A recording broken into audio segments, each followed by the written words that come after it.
fevereiro 1, Mateus 21, de 23 a 46. Jesus saiu de Jerusalém e foi para Betânia, onde ele passou a noite. Não podemos nos esquecer que o povo judeu aceitou Jesus. Era o povo judeu que seguia Jesus na cidade. E nas multidões todas que seguiam Jesus, todos eram judeus. A elite religiosa é que não aceitou Jesus, porque tudo que ele falava contrariava os interesses deles. Por isso que não o aceitaram. Na manhã seguinte, Jesus volta ao templo, pois tudo aquilo tinha acontecido, né? Enquanto ele ensinava as escrituras, as pessoas podiam ficar ensinando, os rabinos ensinavam lá, né? Os chefes dos sacerdotes e os anciãos chegam perto e dizem: com que autoridade tu fazes estas coisas? Estas coisas é o quê? Enfrentá-los, desafiá-los, derrubar as mesas e as cadeiras dos cambistas e dos vendedores de pombinhas. Com que autoridade você faz isso? Aí Jesus virou para eles e perguntou assim: eu respondo para vocês com que autoridade eu faço isso, se vocês me responderem uma pergunta. Vocês acham que o batismo de João era de Deus ou era dos homens?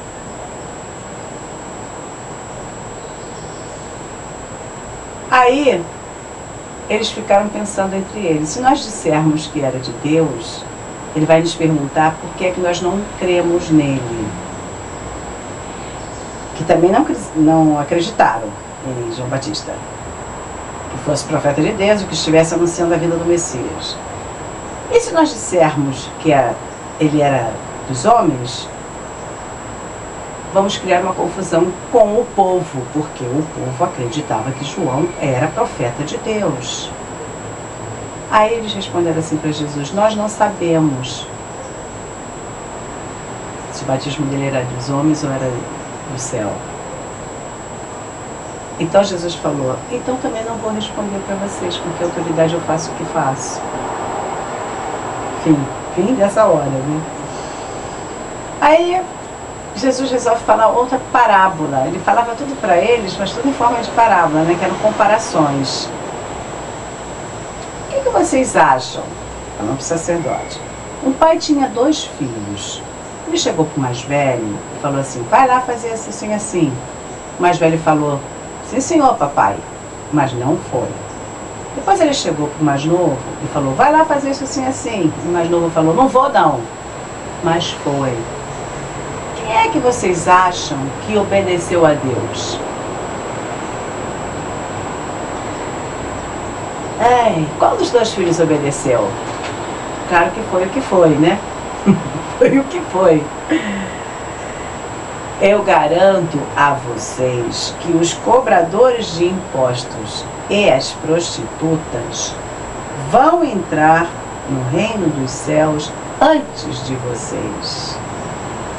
Porque quando João veio, vocês não acreditaram, mas eles acreditaram.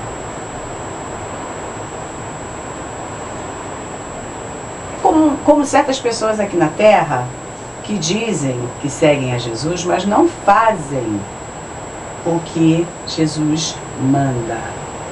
Jesus falou: sereis meus discípulos se fizerdes o que eu vos mando, o que eu vos ensinei. Não adianta botar adesivo, sou de Jesus, botar na camisa, sou de Jesus, e não fazer o que ele manda. Não resolve nada. Depois no final, sabe como que é? Vai dizer: não te conheço, sai.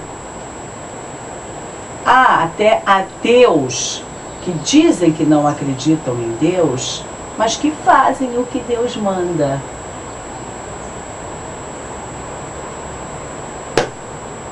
Isso é uma realidade. Tem muitos ateus que são mais cristãos do que quem se diz cristão. Está lá na igreja, está com a Bíblia debaixo do braço. atenção. Tenho outra parábola para vocês. Um dono de campo, essa é a realidade deles, né? Plantou uma vinha, a vinha a gente já sabe, simboliza Israel. Cercou-a e a arrendou para alguns agricultores e viajou. Cercou-a, quer dizer, colocou ali propriedade deles, né? Ninguém podia passar. Quando chegou o tempo da colheita, o proprietário mandou 3 empregados receberem os frutos dos agricultores. Mas eles agarraram os empregados, bateram neles, mataram e apedrejaram. O proprietário mandou outros empregados e eles os trataram da mesma forma. Finalmente, o proprietário enviou o seu próprio filho. Quem será esse filho? Pensando assim, vão respeitá-lo porque é meu filho. Mas os agricultores, ao verem o filho, disseram: vamos matá-lo e nos apoderar do que é a sua herança. E mataram o filho do dono da vinha. Quando o dono da vinha chegar, vai fazer o que com eles?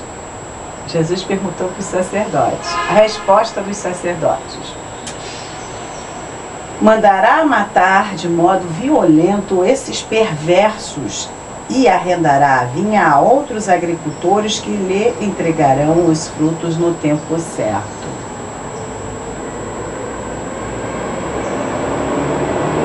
Quem são esses outros agricultores? Somos nós, os goim, que aceitamos Jesus, recebemos a vinha para tratar, cuidar dela direitinho.